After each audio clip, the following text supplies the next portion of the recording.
Another great enthusiast, that's Chris Druitt, and he's got someone with him in one of the quick single seaters. I think it's Martin Jones.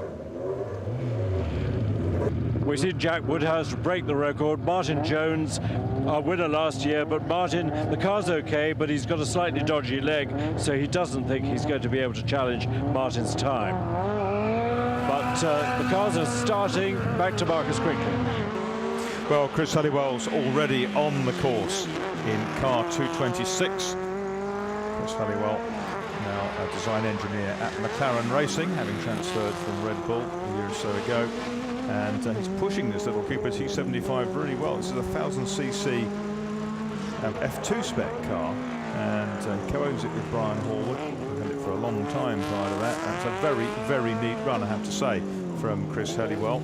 He's done some historic Formula Ford racing, a beautifully neat run through the chicane at the top, and he's kept it out of all the bollards, which is nice, and floors it through the finish. A great run, 43.45, and that was nearly a second quicker than this morning. Here is Peter de la Roche. We saw his dad earlier on, and Peter getting the tail out in the BMC Huffaker Mark II, the car made in San Diego, California by Joe Huffaker, using bits from the BMC parts bin. They were distributors for the British cars over there in California on that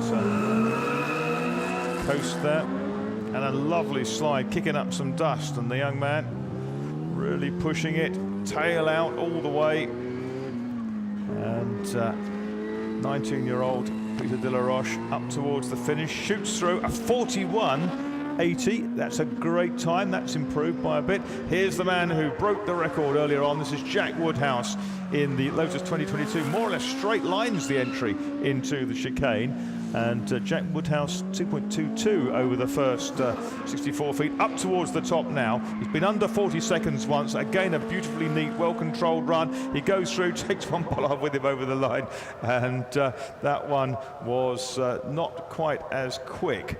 Not quite as quick. That was, well, we didn't see a time come up. I've seen a time now. It's quicker. It's quicker. It didn't seem so to start with. He's quicker, 39.33. But there's a red flag at the top because there's a bollard been taken with him. Didn't see that come up. 39.33. So an improved run. That's fantastic from Jack Woodhouse. 2 runs under 40. 39.33. That surely has put it beyond reach. But don't discount another of the Formula Junior runners. This is Callum Grant in John Psycho Sykes' Merlin, the ex-Dennis Welsh triple Monaco Grand Prix historic winner. What's his start going to be like? Callum 2.27, 5 hundredths of a second slower over the first 64 feet. And he, like Jack Woodhouse, just touches the grass coming through the first corner, pushing really hard. He's back on the throttle really quickly. And Callum from Bolton,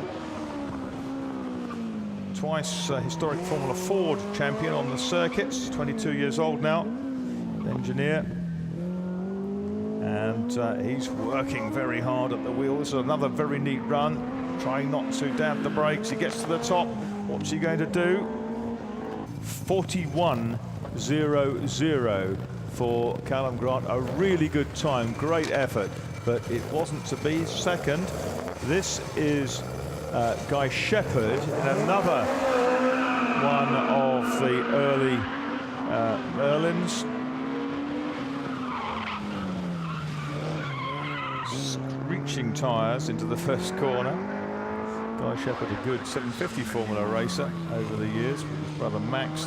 2 very innovative cars they made. Comes from a family, a racing family. There's Dad Barry, one of the big bosses at Rawlson. Nicely controlled there by Guy Shepherd, who prepares cars down near Lyddon Circuit in Kent. What's Guy going to do? He had a 45.34 this morning. This is much better. 44.